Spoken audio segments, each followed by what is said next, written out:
Colonel James Porter had felt the vibration before he saw the smoke. The Humvee rattled down the broken desert road, its tires grinding over loose gravel, every bump shooting tremors into his spine. His driver, Corporal Diaz, gripped the wheel. Tightly, eyes flicking between the horizon and the cracked mirrors. Both men knew they were running against time, chasing after silence. The base had gone dark 2 hours ago. No transmissions. No updates. Just one broken, static-filled message before the line cut out. In the war zone, silence was never good news. It was often the only news of death. As the Humvee crested a ridge, Porter's stomach dropped. Ahead, the valley glowed orange and black, thick columns of smoke twisting into the desert sky. The base, his base, was burning. "Jesus," Diaz whispered, pressing harder on the accelerator. Porter's jaw clenched. His men were down there. Dozens of soldiers, young, stubborn, loyal, had been under his command. He had trained them, laughed with them, scolded them, and promised them survival. Now all he could imagine were bodies scattered in the dirt, their faces twisted in pain. He forced himself to focus. A commander couldn't afford to drown in dread. "Get us in," he ordered sharply, though his voice cracked slightly. The closer they drove, the worse the scene became. Sections of the outer fence had collapsed, twisted into heaps of steel by some kind of heavy bombardment. Barracks were engulfed in flames, their roofs sagging inward as sparks shot toward the night sky. The armory hissed and popped like a firework. Show, rounds cooking off in the heat. Porter pressed his hand against the Humvee's dash as Diaz swerved to avoid debris. The acrid stench of burning fuel and charred wood seeped through the vents, choking the air. Every few seconds, distant artillery thumped in the mountains, a grim reminder that the war outside hadn't paused for this disaster. Finally, Diaz skidded the Humvee to a stop at the perimeter. "This is as far as we can go, sir." Porter threw open the door and jumped out, boots sinking into blackened soil, still warm from explosions. His lungs filled with smoke instantly, making him cough as he yanked a scarf from his neck and tied it over his mouth. For a moment, he froze. The base he had built, every sandbag, every barracks, every scrap of order, looked like hell's outpost. Flames devoured it with greedy hunger. The silence was worse than the fire. No shouts, no gunfire, no voices at all. He forced his legs forward. He had to see. Inside the perimeter, Porter stumbled past the wreckage of the mess hall. Its roof half collapsed. The scent of scorched food mixed horribly with the metallic tang of blood. His boots crunched on shattered glass, and he flinched as a beam toppled behind him with a hiss of sparks. The barracks were next rows of wooden huts where his men had slept, written letters home, shared jokes, and hidden fear. Now they were hollowed shells, fire flickering through their frames. Porter's heart pounded as he imagined his soldiers trapped inside, consumed alive. "Please," he muttered under his breath, eyes darting through the smoke. "Please let someone still be breathing." He sprinted toward the courtyard, his instincts guiding him to where medics would have gathered the wounded if any had survived. His boots slipped on spilled sandbags and broken crates. And then he saw it. Movement. Porter skidded to a halt, his chest heaving. His eyes widened as the smoke parted enough to reveal not corpses, not silence. Soldiers wounded, bloodied, but alive. They weren't scattered chaotically. They were propped up neatly along sandbags, their limbs carefully positioned, their wounds bound in bandages. Even men who should have been unconscious were stable enough to breathe. Porter's brain struggled to catch up. This wasn't random survival. This was organized care. He moved closer, kneeling beside a young private with a tourniquet tied expertly around his thigh. The bleeding had stopped. The boy's pulse was steady. Porter touched the bandage. It was done with precision, not luck. Another soldier leaned. Against rubble, his arm splinted with what looked like a snapped rifle stock. And 4-line improvised from tubing and water packs hung beside him, dripping slowly. Porter stood, spinning in disbelief. Someone had done this. Someone had turned hell into a hospital. Who? Who's here? He shouted, voice hoarse. At first, only the crackle of fire answered. Then, faintly, a woman's voice cut through the smoke. Over here. Porter whipped his head toward the sound. From behind a collapsed section of the command post, a figure emerged. Her uniform was torn, dust coating every inch. Her hands were red, her face streaked with soot, her hair matted with sweat. Yet her eyes sharp, unyielding, locked onto him with fire. Captain Elena Brooks, the medic. She staggered into the open, cradling a half-conscious sergeant's head, as she guided him against a wall. Her movements were shaky but practiced, her focus entirely on the wounded. Porter's throat tightened. She had been here, alone, and somehow she had kept them alive. He ran to her. Brooks. My God, how? She cut him off with a raised hand, her voice firm despite exhaustion. No time, sir. They're stable for now, but we need evacuation. More bombs could hit. I've done all I can with what I had. Porter stared at her, at the belts tied as tourniquets, the empty morphine vials scattered at her feet, the blood-soaked rags stacked in neat piles. She had turned rubble into a field hospital, with nothing but determination and grit. His chest swelled with conflicting emotions, relief, pride, and shame. He was the commander, the one responsible for lives. Yet here was his medic fighting. The real battle, refusing to surrender men to death. Elena, he whispered, though the word felt too fragile for this battlefield. She ignored his awe, pointing toward a soldier whose breathing rattled. Help me lift him. We don't have time for speeches. They worked side by side, carrying the wounded toward clearer ground where helicopters could land. Porter felt the heat of flames licking his back, the tremors of distant shelling rattling the earth. But all he could focus on was her hands steady, even as they bled, precise even as they shook. Every soldier they moved was a miracle.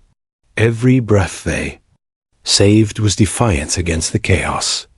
By the time Porter paused to wipe smoke from his eyes, sweat and soot clinging to his face, he realized something profound. The base might have been reduced to ash, but the heart of it, his men, still beat. And it was because of her. When the first helicopter roared overhead, Porter raised his flare high, signaling desperately.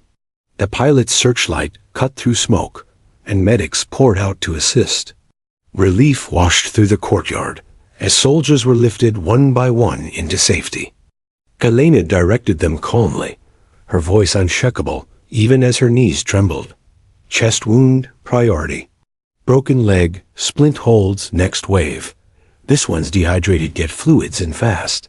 Porter watched her, humbled. He had raced through fire, expecting to save his men. Instead, he found that they had already been saved by a medic whose courage burned brighter than the flames around them.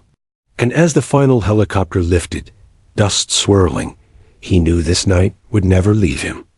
This was no ordinary survival. This was a story history would try to bury, but one he would never forget. The flames roared like a living creature, devouring everything it touched. Colonel James Porter stood at the center of the ruined courtyard, lungs aching from smoke, eyes burning as tears he wouldn't admit to trace down his soot-streaked cheeks. Around him, the men he had thought dead clung to life, bandaged, splinted, stabilized. And standing among them, like a lone pillar holding the sky, was Captain Elena Brooks. She emerged fully now, stepping over a twisted beam, her hands stained crimson, her uniform little more than ash-covered rags. In her eyes burned exhaustion, so deep it could crush a person, but behind it blazed something fiercer, resolve. Porter's throat tightened. Brooks. Not now, sir, she snapped, voice hoarse. Grab that litter and help me with Corporal Hines, his lungs collapsing.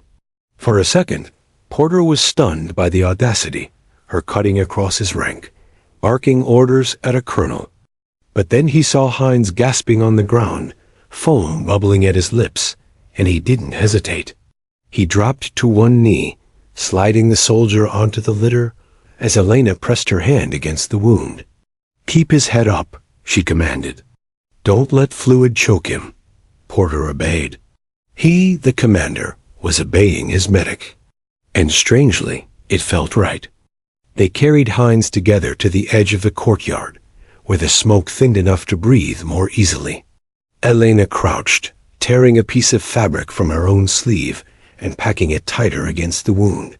That'll hold until evac, she muttered. Porter knelt beside her. You? Did all this? Her jaw clenched. She didn't look at him, only at the rows of men she had arranged with meticulous care. I did what had to be done. You saved them all, he said, disbelief heavy in his tone. Elena shook her head. Not all. She tilted her chin toward a small row of covered bodies near the rubble. Porter hadn't noticed them until now. 6 soldiers, draped in what remained of blankets. Her face hardened. I couldn't reach them in time. Porter's chest constricted. He wanted to tell her 6 was nothing compared to the dozens still alive. But he saw the way her shoulders sagged, the way her bloodied fingers trembled, only when she thought no one was watching. For Elena, failure wasn't measured in numbers. One lost life was already too heavy to bear. The sudden thunder of artillery jolted them both. A shell slammed somewhere in the distance, the ground shaking under their boots. Elena's head snapped toward the horizon. They'll be back, she said flatly. We're sitting ducks. Porter swore under his breath. She was right. The enemy had targeted the base once. There was no guarantee they wouldn't strike again to finish the job. And with his men barely clinging to life, another barrage would mean massacre. He grabbed his radio, static screaming in his ear. This is Colonel Porter, base compromised. Multiple casualties. Survivors stabilized. Immediate medevac required. Coordinates inbound. The operator on the other end crackled back. Copy, Colonel. Birds en route. 20 minutes. 20 minutes. An eternity in hell. Porter looked at Elena. We have to hold them until then. She gave a sharp nod, already scanning the area for anything usable as cover. She was a medic, not infantry, but in this moment, she was both. They worked like clockwork, as if years of training had prepared them for this exact nightmare. Porter directed soldiers still able to move, positioning them behind barricades, setting up fields of fire. Elena checked vitals again and again, refusing to let any slip toward death. Her hands shook with fatigue, but her eyes stayed razor sharp. Water, she demanded, and a half-conscious private passed her a canteen. She tipped it gently to another soldier's lips. Stay with me, Alvarez. You hear me? You don't get to check out yet. Porter watched her, awestruck. In the middle of a burning base, with death circling like a vulture, Alana's voice carried more power than his orders ever could. The distant whine of jet engines cut the sky. Porter's heart clenched. Enemy aircraft. Down. He barked, dragging Elena behind cover as a pair of explosions ripped into the far side of the base. The shockwave rattled their teeth. Shards of metal rained down like deadly hail. When the dust cleared, Elena coughed, shoving him away. Don't waste time on me. Check your men. But Porter didn't move right away. He stared at her, realizing something that both inspired and unsettled him. This woman would burn herself alive if it meant keeping one more soldier breathing. And she wouldn't complain. She'd just keep going until there was nothing left of her. Minutes stretched into lifetimes. Every sound made Porter flinch. Every shadow looked like advancing enemy. Yet amid the chaos, a strange calm grew in him. Not because the situation was safe, it wasn't, but because of Elena. She was the anchor. She refused to let panic win. When one soldier cried out that he couldn't breathe, she was there instantly, clearing his airway, whispering, "Stay with me." When another began to shake violently from shock, she pressed his hand to her chest, grounding him, murmuring, "You're not alone." Even Porter found himself breathing steadier when she was near. Finally, the low thunder of helicopter rotors cut through the night. Searchlights pierced the smoke, casting long shadows. Porter jumped to his feet, waving his flare. "Here, here." The helicopters descended, kicking up cyclones of dust. Medics poured out, stretchers in hand, moving fast. Relief washed over the courtyard like rain after drought. But Elena didn't rest. She snapped into command, her voice sharp and unyielding. "This one first punctured lung. Stabilize him in flight. That one's lost too much blood, give him fluids immediately. Don't waste time asking questions, just move." The flight medics obeyed without hesitation. Porter noticed the strange look some gave recognition that this soot-covered captain had already done half their job. As the last wounded soldier was lifted aboard, Porter turned back to Elena. She stood swaying, her face pale beneath layers of soot. For the first time, her iron control cracked, her knees buckled. He lunged, catching her before she hit the ground. "Easy," he muttered, lowering her gently onto a crate. "I'm fine," she rasped, pushing weakly against his chest. "There's still more to do." "It's done," he said firmly. "You did it. You saved them." Her lips trembled. For a heartbeat, Porter thought she might finally let the weight crash down. But then she drew in a ragged breath, lifted her chin, and forced herself upright again. "No," she whispered. "They saved themselves. I just gave them a chance." Porter stared at her, overwhelmed. He wanted to argue, to tell her she was wrong, that she had done the impossible. But he stayed silent. Some truths were too heavy to force. As the last helicopter lifted, its blades whipping dust into a storm, the ruined base fell quiet again. Porter stood among the wreckage, Elena beside him.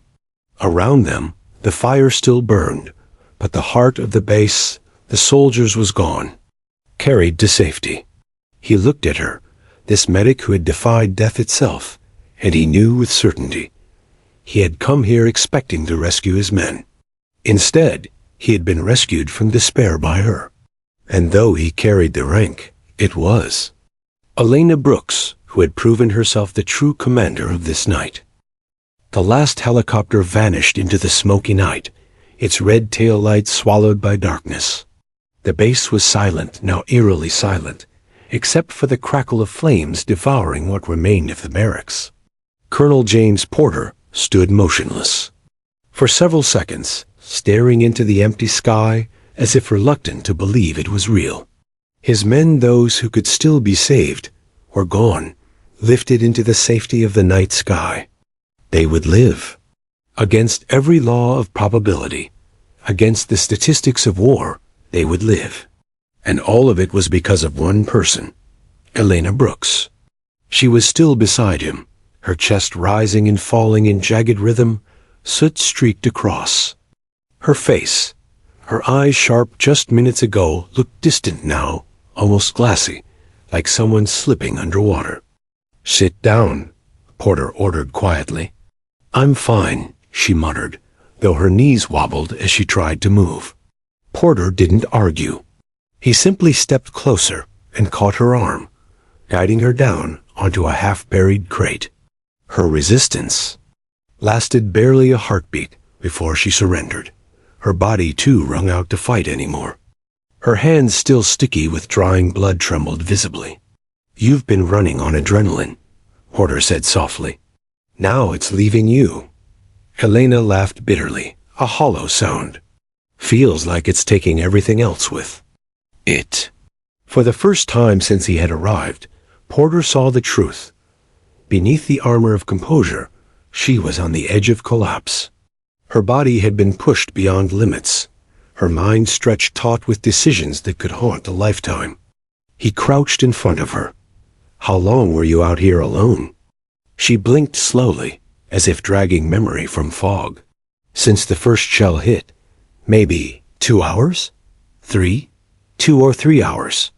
Porter's chest tightened.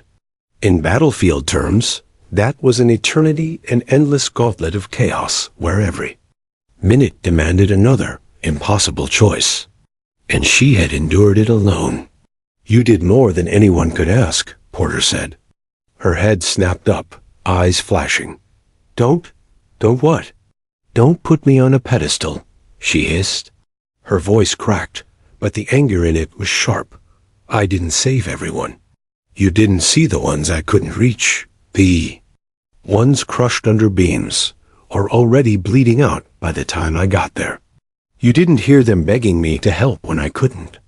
Her words hung heavy between them, raw and unfiltered. Porter felt the weight of them pressing against his ribs. He had expected pride from her, maybe even defiance. Not guilt. "Elena," he said carefully, using her first name for the first time. "You saved dozens. That's more than nothing," she interrupted bitterly. She pressed, the heels of her palms against her eyes, smearing ash into darker streaks. "But less than all, and the ones I couldn't save. They're the only faces I see when I close my eyes." Porter wanted to tell her it wasn't her fault, that no medic, no human could have done more. But the words felt fragile against her grief. She didn't need platitudes. She needed truth. So he tried a different angle. "You know what I saw when I arrived?" he asked. She didn't answer. "I saw order, precision, men who should have been corpses sitting upright, breathing, wounds that should have killed patched well enough to wait for evacuation. You turned rubble into a hospital." He leaned forward, his voice steady. "That's what I saw. Not failure, not loss, miracles." Her hands lowered slowly from her face. For a moment, her eyes met his, and in them Porter glimpsed something rawer than exhaustion, the desperate need to believe him. But before she could respond, the distant thump of artillery echoed across the night. Both of them stiffened instinctively. "They're probing again," Porter muttered, scanning the ridges around the valley. Elena forced herself upright. "We can't stay here." "No." Porter stood too, jaw tightening. "But we need to secure what's left. HQ will want a report." "HQ will want numbers," Elena said bitterly. "They won't want details." Porter frowned. She wasn't wrong. The military valued efficiency, statistics, outcomes. They wouldn't ask who had kept those men breathing when everything else collapsed. And if Porter wrote his report by the book, Elena Brooks' heroism would vanish into footnotes. The thought made his gut twist. They moved cautiously through the wreckage, Porter keeping one hand near his sidearm while Elena trailed behind, scanning for anything salvageable. Here and there, stray flames still licked at collapsed structures. The ground crunched with broken glass, twisted shell casings, shards of roofing. At the shattered command post, Porter paused. His desk was buried under rubble, his maps scorched into ash. The place where he had issued orders, where strategies had been drawn, was now just wreckage. And yet his soldiers had survived because of her. He looked back at Elena, who was kneeling near the Cum's tent, rummaging through what remained of medical supplies. Her shoulders hunched as if carrying invisible weight. In that moment, Porter made a silent vow. He would not let her story be erased. Hours later, reinforcements arrived, armored vehicles grinding into the courtyard, headlights cutting through the smoke. Porter stood at the gate, waving them in. A major climbed down from the lead vehicle, saluting briskly. "Sir, we'll secure the site. Evacuation is complete.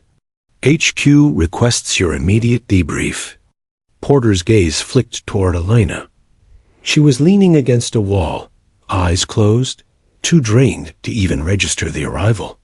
"I'll debrief," Porter said, "but I'll need her included." The major hesitated.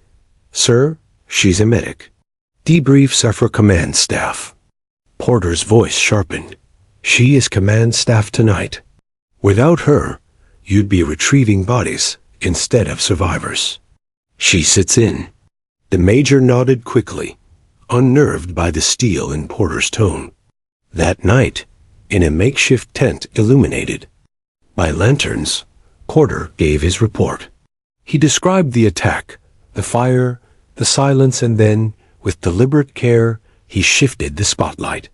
He described Elena's actions in detail: the improvisation of tourniquets, the construction of splints, the 4 lines built from tubing, the triage decisions made under fire. He spoke not like a commander padding a report, but like a witness to something extraordinary.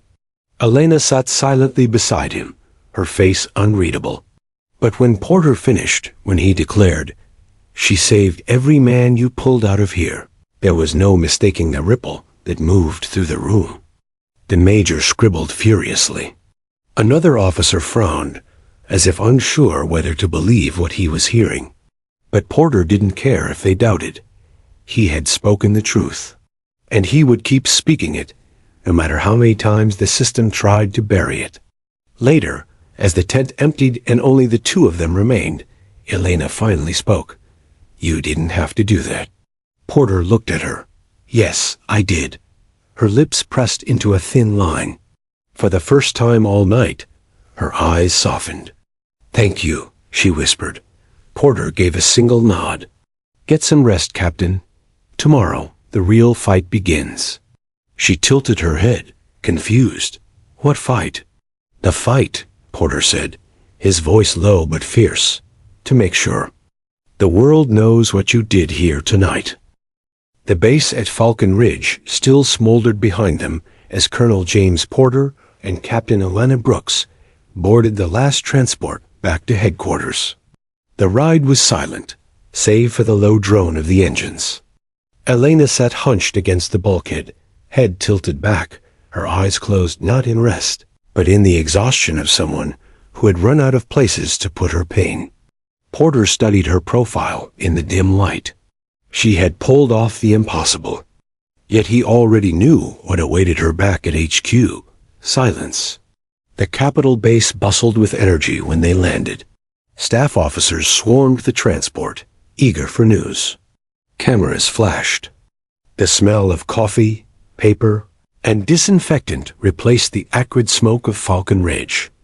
Porter stepped down first, greeted with salutes and brisk handshakes. He was ushered toward waiting reporters, lights glaring in his face. "Colonel Porter, sir, how did you keep casualties so low?" "Colonel, what tactical adjustments prevented total collapse?" Porter blinked, momentarily stunned. "Tactical adjustments?" He opened his mouth to answer, but his gaze flicked back to the ramp, where Elena descended quietly, unnoticed. No one aimed a microphone her way. No one even asked her name. "She did it," Porter said flatly into the cameras. The reporters chuckled politely, assuming modesty. "Yes, Colonel, but what command decision ensured survival?" "I told you," Porter repeated, his jaw tightening. "Captain Elena Brooks saved them, every last one." But his words evaporated in the flood of follow-up questions. He was pulled toward the press tent, swallowed by a wave of flashing lenses. Elena disappeared into the crowd, her presence erased as easily as smoke, carried off by the wind. Hours later, in a sterile debriefing chamber, senior brass sat behind long tables. They nodded as Porter recounted the night's events, but the tone was perfunctory, clinical. "Commendable, Colonel," one general said, flipping through papers. Exceptional leadership under pressure. With respect, sir, Porter interjected. It wasn't leadership, it was her. She stabilized. Dozens before I even arrived. The general gave him a thin smile. Medics do their duty. Commanders set the tone. Credit flows from the top. Porter's chest tightened. Then the top had nothing to do with it, he said bluntly. The room chilled. Afterward, a major pulled Porter aside. Sir, careful. They don't like complications. Truth is a complication now? Porter snapped. The major lowered his voice. This war needs symbols. You're a colonel. She's just a field medic. Who do you think they want for the press releases? Porter's teeth ground together. They want the wrong person. That night, he found Alina sitting alone in the infirmary, hands still raw from scrubbing blood that no soap could erase. She didn't look up when he entered. They're giving you medals, aren't they? She asked quietly. He hesitated. They're trying to. And they're not mentioning me. The words weren't bitter, just hollow, like she had expected nothing different. Elena, I swear to you. Don't, she interrupted softly. She turned toward him, her eyes tired but steady. I don't need medals. I don't need cameras. What I did wasn't for them. Then who was it for? Porter asked. She smiled faintly, though it didn't reach her eyes. For the men, for the ones who were still breathing. That was enough. But Porter shook his head. It's not enough for me. The following days became a blur of ceremonies, press, briefings, and official reports. Porter was paraded as the commander who had held the line. His face appeared on screens, his name in headlines. And Elena? She was nowhere. Once, Porter caught her tending to new recruits in the medical bay. Her sleeves were rolled up, her hands steady as she taught them how to apply pressure to a wound. She moved with quiet precision. No cameras, no applause, just the relentless commitment of someone who believed saving lives was its own reward. But Porter's chest burned with anger. She had saved them all, and now she was being erased. At the official commendation ceremony, Porter stood stiffly in dress uniform as the general pinned a medal to his chest. Applause thundered. Cameras flashed, reporters scribbled. And yet, Porter's eyes searched the room until he found her. Elena stood at the back, in plain fatigues, unnoticed. When it was his turn to speak, Porter stepped to the podium. His speech was supposed to be short gratitude, loyalty, patriotism. Instead, he gripped the microphone and said, Everything you heard is wrong. The truth is simple. I didn't save my men. She did. Captain Elena Brooks is the reason they're alive. The room went still. Cameras swung toward the back. Elena froze, caught in the sudden spotlight. She stayed when the fire raged. She made impossible choices. She carried men twice her size through rubble and flame. She's the one you should be honoring tonight. Porter's voice sharpened. And if the system can't see that, then the system is broken. The general's face hardened. A murmur rippled through the crowd. Shock, confusion, disapproval. Elena's cheeks flushed scarlet. She shook her head almost imperceptibly, silently begging him to stop. But Porter didn't. He wouldn't. The truth had to be said, even if it cost him everything. Later, after the hall emptied and the air reeked of politics, Elena cornered him in the corridor. What were you thinking? She demanded, her voice low and sharp. The truth, Porter said simply. You embarrassed them. You embarrassed yourself. I don't care. He met her gaze squarely. They'll try to bury you, Elena. I won't let them. For a long moment, silence hung heavy. Then, almost reluctantly, she whispered, Why? Because heroes don't vanish on my watch. Her lips parted, as if to reply, but footsteps echoed down the hall, and the moment broke. That night, alone in his quarters, Porter received a coded message. It wasn't congratulations. It was a warning. Refrain from further statements. Maintain the official narrative. This is your only notice. Porter stared at the words glowing on the screen, his fists clenching. He had seen battlefields burn, men bleed, friends fall, but something in this quiet political threat chilled him. Deeper than artillery fire. They weren't just ignoring Elena. They were erasing her. And if he pushed back, they would come for him too. But as Porter lay awake in the darkness, one truth anchored him. She was worth the fight. The morning after the ceremony, Colonel James Porter woke to silence. No congratulatory calls, no official messages praising his speech, only the steady hum of the base intercom outside his quarters. He knew before he even checked his comms that the storm was brewing. By mid-morning, it arrived. 2 military police escorted him to the command wing, their expressions unreadable. Inside, the atmosphere was thick with unspoken fury. Generals lined the long oak table, their decorations gleaming like judgment. Porter stood tall, hands clasped behind his back, though his pulse thudded like distant artillery. You embarrassed. This institution, General Harrow began, his voice calm but poisonous. Your remarks last night were reckless, insubordinate, and damaging to morale. Morale? Porter's jaw clenched. Telling the truth damages morale? The truth, Harrow snapped, is a matter of perspective. We shape it for stability, not for indulgence. Porter's eyes narrowed. A medic saved those men. She carried them out while command sat here in safety. Stability doesn't erase that. Enough, another general barked. You are relieved of your upcoming command rotation. Effective immediately. The words landed like shrapnel. Relieved, stripped. Porter didn't speak. He simply saluted, turned sharply, and left the chamber. The MPs followed, but didn't touch him. Their silence spoke volumes. Soldiers respected him, but orders were orders. Back in the corridors, whispers followed. Some soldiers averted their eyes, afraid to be seen acknowledging him. Others gave small nods, quiet signals of solidarity. Porter felt both the sting of isolation and the ember of something stirring beneath the surface. In the infirmary, Elena Brooks tended to a recruit with a fractured wrist. She didn't notice Porter until the soldier left.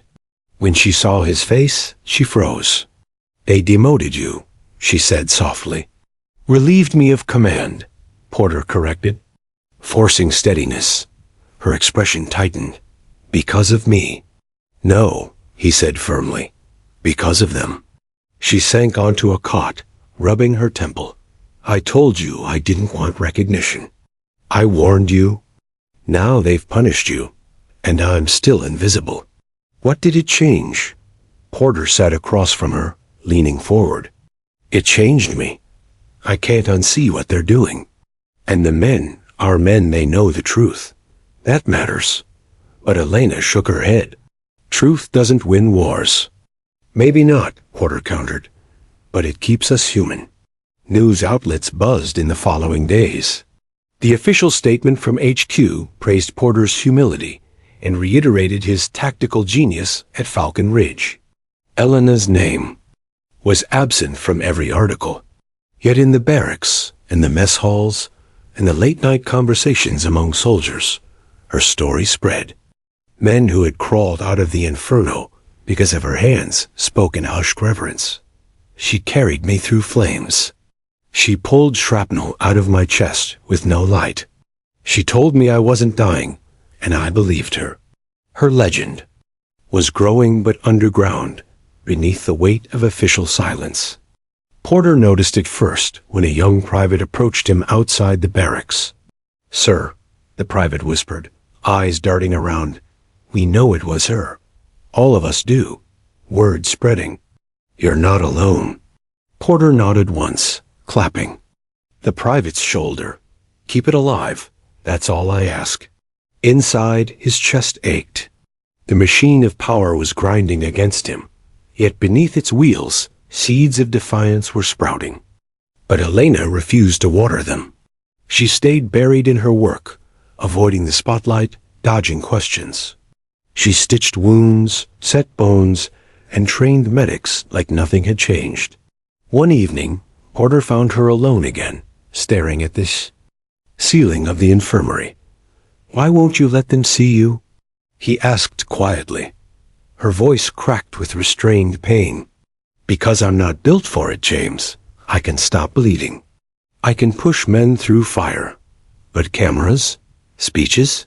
The politics of heroism? That isn't me. It never was." Porter studied her. "Then let me carry that part. I don't care if it costs me everything." Her eyes glistened, but she shook her head. "You'll burn yourself out trying to light a fire no one wants to." See, but Porter's resolve only hardened. Weeks later, his punishment deepened. He was reassigned to administrative duty paperwork, reports, irrelevant logistics. A calculated humiliation. Yet every time soldiers passed his office, they saluted sharper. Some whispered, "We remember." Others slipped folded notes under his door. Sketches of Elena dragging men to safety. Words of thanks, names of survivors. Porter collected them all in a locked box. A record. Proof that truth lived, even if it was buried. One night, he placed the box on Elena's desk. She opened it, and her breath hitched. Dozens of testimonies, drawings, even a crude carving of her likeness on a scrap of metal. "This is you," Porter said. Her hands trembled. This is too much." "No," Porter whispered. "It's not enough." Word traveled farther than the barracks.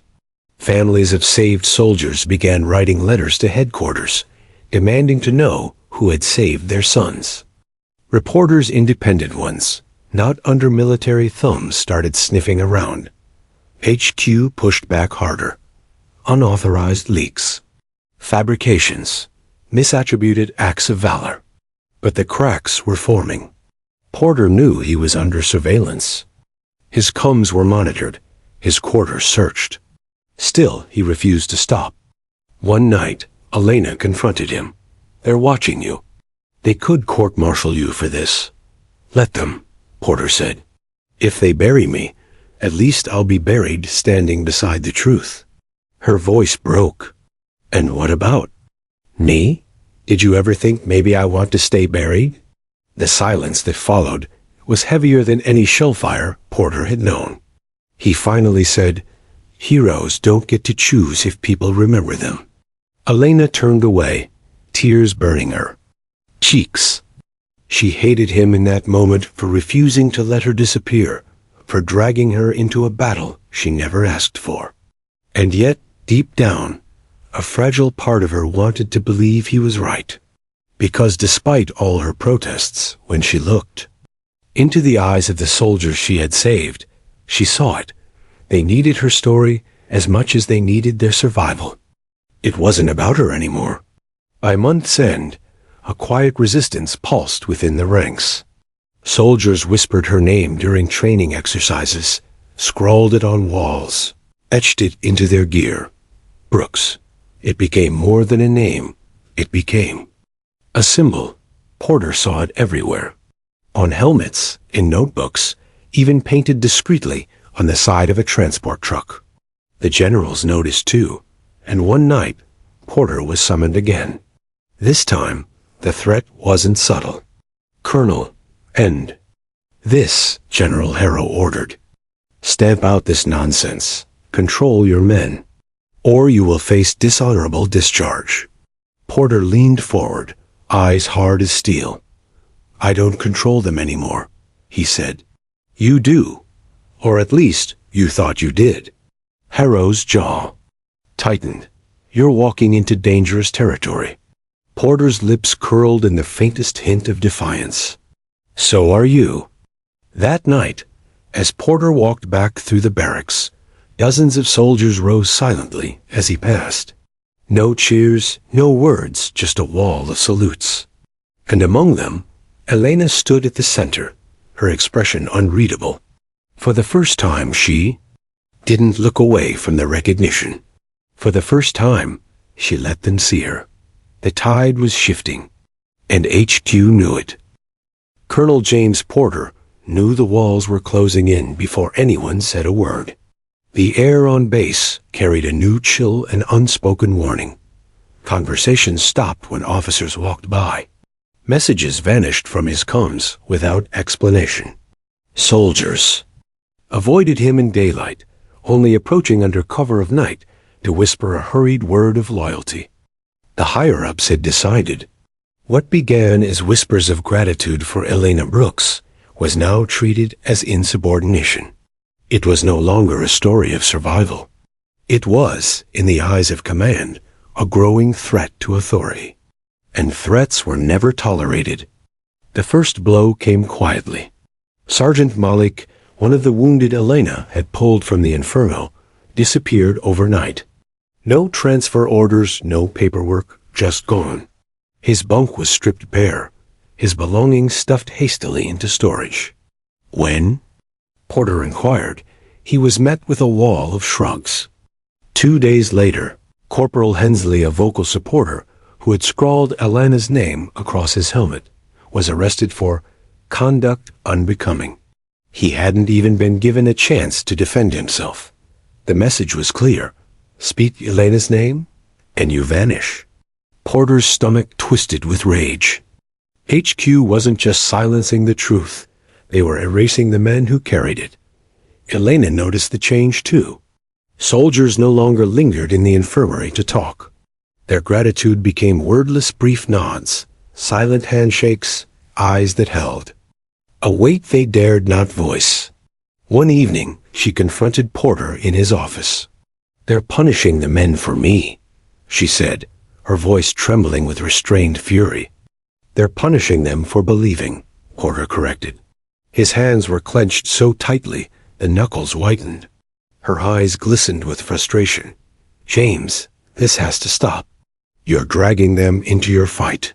Into a war they can't win." Porter's gaze hardened. "Elena, it's not my fight anymore. It's theirs. You've become the rallying point, whether you like it or not." Her lips quivered. "I never asked for this. No one ever asks to." "Be a symbol," Porter replied quietly. By the following week, the crackdown escalated. Surveillance drones hummed over the barracks at night. Patrols doubled. Rumors swirled of internal investigators, planting false evidence on outspoken soldiers. Then came the summons. Porter was ordered to appear before the disciplinary review board. The charges? Failure to maintain discipline and incitement of disloyalty. It was a thinly veiled attempt to break him. Inside the chamber, the generals sat like a tribunal of stone. "You are undermining unity," General Harrow declared. "I am telling the truth," Porter shot back. "The truth," Harrow growled, "is a weapon when wielded recklessly. And you have cut too deep." Porter leaned forward, his voice low but steady. "The truth isn't what destroys armies. Lies do." The silence afterward was suffocating. They didn't strip him of rank not yet. Instead, they shackled him tighter. Porter was reassigned again, this time to menial logistical oversight in a remote wing of the base. His access was restricted, his comms monitored, his influence curtailed. It should have ended him. But paradoxically, the more they pushed him aside, the more soldiers rallied in secret. When Porter returned to his quarters one night, he found a folded scrap under his door. Inside were 6 signatures, each belonging to men Elena had saved. Beneath them, a single phrase was scrawled. "We don't forget." Porter tucked the note into his locked box, the collection growing heavier by the day. Elena, meanwhile, tried to vanish into her work, but even silence couldn't shield her anymore. During a training drill, she overheard 2 young recruits whispering in awe about the medic who carried 3 men through fire. When she turned, they stiffened and went pale, realizing they'd been overheard. "Carry on," she said softly. They saluted and hurried off, but she noticed one of them had scratched her name into the leather strap of his gear. It hit her. Like a punch, no matter how much she resisted, the men had chosen her. And choosing her meant they were risking everything.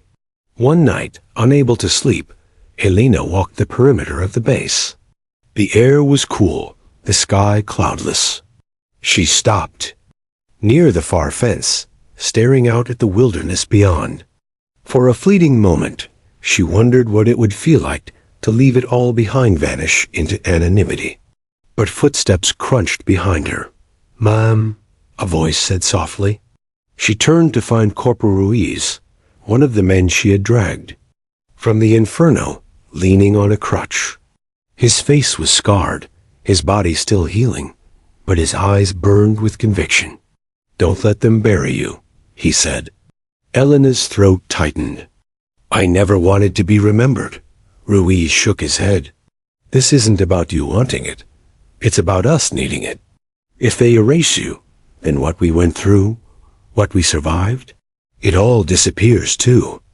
She had no answer. Back in her quarters, Elena found Porter waiting. He was hunched over a stack of papers, scribbling furiously. "What are you doing?" she asked. "Building a record," he said. "Every testimony, every note, every piece of proof I can gather, before they silence me completely." Her chest tightened. "James, if they find that, then it won't matter what happens to me," he interrupted. His eyes met hers, fierce and unyielding, "because the truth will outlive both of us." She stood there in silence, torn between fear and reluctant admiration. The breaking point came 2 weeks later. During a nighttime training exercise, an explosion ripped through the supply depot. Flames shot skyward, alarms blared, chaos erupted. Porter raced to the scene, barking orders, only to find investigators already swarming the area. Too quickly, as if they'd been waiting. The next morning, Porter was accused of negligence. They claimed the explosion was due to his mishandling of logistics. Evidence appeared, suspiciously convenient evidence linking him to the oversight. He knew instantly it was a setup. And worse, whispers began to circulate that Elena herself had been involved, supplying him with falsified records. Fury consumed Porter. It wasn't enough they were destroying him, they were dragging her into it too. That night, he stormed into Harrow's office unannounced. "You can bury me, but leave her out of this," Porter thundered. Harrow didn't flinch. She became part of this the moment she let men whisper her name. "She didn't ask for it." Porter's voice shook with rage. "No," Harrow agreed coldly, "but symbols don't ask permission. They just happen, and symbols can be dangerous." Porter's fists clenched. "If you touch her, I swear, you'll what?" Harrow interrupted, his voice sharp as a blade. "You've already lost everything. Don't lose what little dignity you have left." Porter stormed out, teeth grinding so hard his jaw ached. Elena found him later, sitting alone in the mess hall long after midnight. His hands shook as he held a coffee cup. "They're going after you now," he said hoarsely. She sat across from him, her face pale but resolute. "Then maybe it's time I stop hiding." His eyes lifted, startled. "You told me once that heroes don't get to choose if people remember them," she whispered. Maybe you were right." Porter's chest tightened. "Elena, if you step forward—" "I know," she interrupted. "They'll come for me harder, maybe worse than they've come for you." He reached across the table, gripping her hand. "Then let me stand with you." For the first time, she didn't pull away. That night, in the quiet of her quarters, Elena stared at the locked box Porter had built. It overflowed now with letters, testimonies, drawings, and names. Proof of survival, proof of sacrifice. She ran her fingers over the stack and felt the weight of it, not just paper, but lives. The soldiers didn't need her silence anymore. They needed her voice. And for the first time since the fire, Elena Brooks allowed herself to imagine stepping into the light. Not for herself, but for them. Elena Brooks never imagined herself at the center of anything larger than a medical tent. Her world had always been gauze, sutures, and the steady rhythm of survival, one heartbeat saved at a time.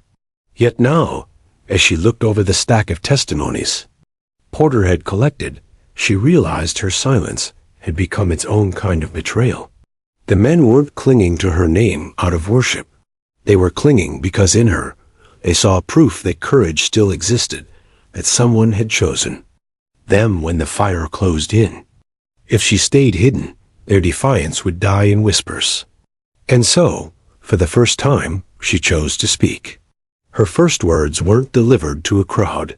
They were whispered to Ruiz, the corporal on crutches, who had begged her not to let herself be erased. "I'll tell them," she said, her voice trembling but firm. His eyes widened. "Ma'am, are you sure? They'll crucify you?" "Maybe," she admitted. "But I can't keep letting them punish you all for believing in something real." That night, Ruiz limped across the barracks, spreading the word in hushed tones.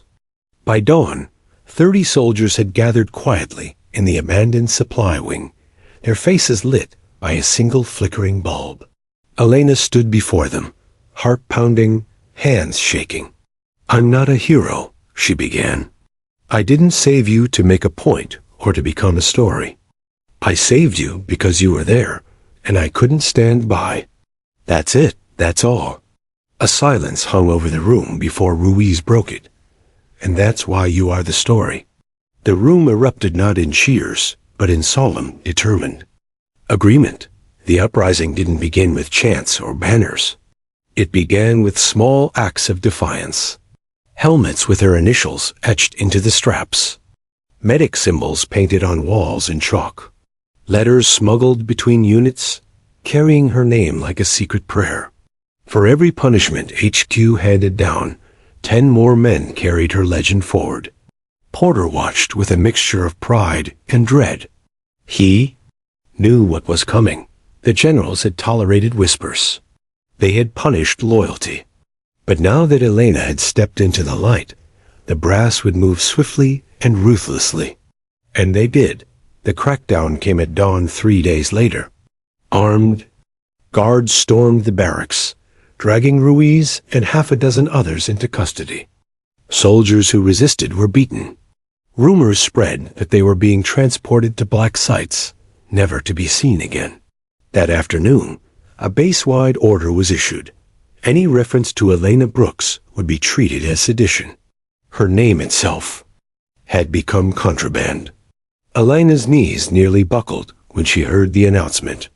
She had wanted to give the soldiers hope, but now they were paying with their freedom. She stormed into Porter's quarters that night, fury in her eyes. "I can't do this to them," she cried. "They're losing everything because of me."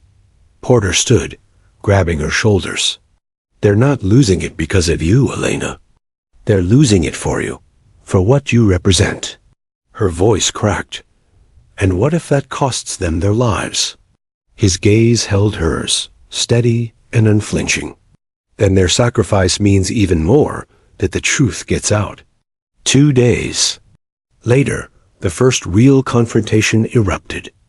During morning formation, a captain barked orders, demanding soldiers swear an oath renouncing the false myth of Elena Brooks. No one moved. The silence stretched. Finally, one private stepped forward and said, voice shaking, she carried, "M through the fire. That's no myth." The captain's face purpled. Guards seized the private instantly. But before he could be dragged away, 3 more men stepped forward. "She saved me too. And me. And me." The courtyard erupted as dozens of soldiers shouted, some crying, some trembling with rage. The captain screamed for order. But it was too late. The spark had become flame. By evening, the base was under lockdown. Curfews were imposed. Units were split and reassigned to prevent collusion. Command sent out drones to monitor the barracks, recording every whisper. But even in silence, resistance spread. Soldiers tapped out coded rhythms on walls. Letters were slipped beneath doors. Porter's locked box grew heavier with every passing day, filled with testimonies smuggled from across the base. Elena, for the first time, stopped fighting the tide. She began writing her own account, every detail of the fire, every soldier she had carried, every life she had touched. If they wanted to erase her, she would give them too much to erase. It didn't take long for HQ to make their move. Late. One night, 2 MPs appeared at the infirmary door. Elena Brooks, one of them marked, "You're coming with us." Porter, who had anticipated this moment, was already there. He stepped between them, his hand on his sidearm. "She's under my command," he growled. "You want her. You'll have to go through me." The standoff stretched, tense and silent. Finally, the MPs backed down, not because they feared Porter's weapon, but because the growing group of soldiers had gathered behind him, their presence unmistakable. HQ wasn't ready for an open riot. Not yet. But Elena knew it was only a matter of time. That night, she sat with Porter in the shadows of the barracks. "They'll come again," she whispered. He nodded grimly. "And next time, they won't back down." She looked at him, tears brimming in her eyes. "James, I'm not strong enough for this." "Yes, you are," he said, his voice steady. "Because strength isn't about never breaking. It's about standing even after you have." Her chest tightened. For the first time, she didn't feel like she was drowning alone. The soldiers began preparing, not for battle, but for exposure. They copied testimonies, scanned records, and smuggled them onto drives. The plan was clear. If HQ tried to bury Elena, the truth would leak beyond the base. But as preparations mounted, so did the risk. One evening, Porter returned to his quarters to find the door ajar. Inside, the lockbox had been pried open. The records were gone. His heart stopped. He staggered back, realizing what had happened. Someone had betrayed them. The betrayal cut deeper than any wound. The soldiers who had risked everything were now exposed. Elena's own testimony was gone, and whoever had stolen the evidence had delivered it straight into HQ's hands.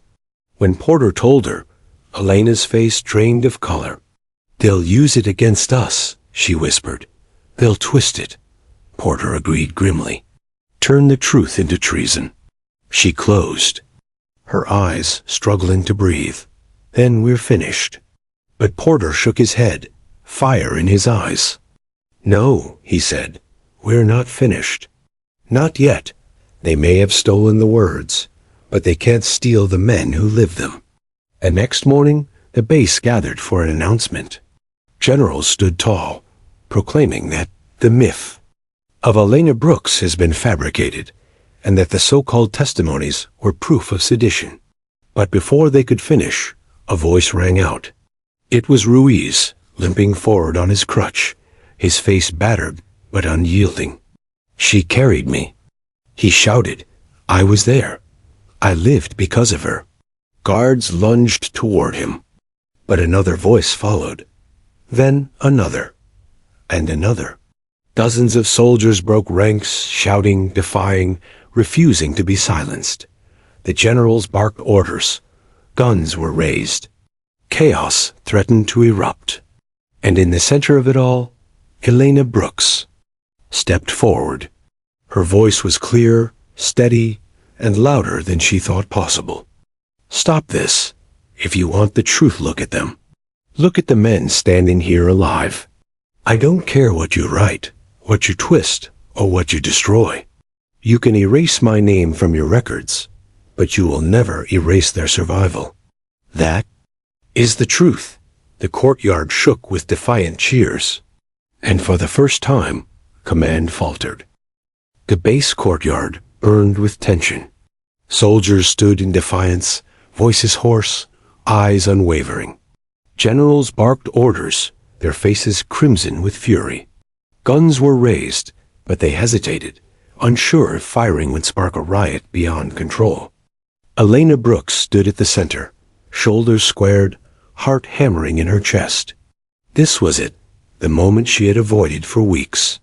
The moment that could either bury her forever or set the truth free. Beside her, Porter's hand rested lightly. On her shoulder, no words were needed. He had never wavered. She would not now. Stop this. Elena's voice cut through the chaos. Look at the men you're threatening.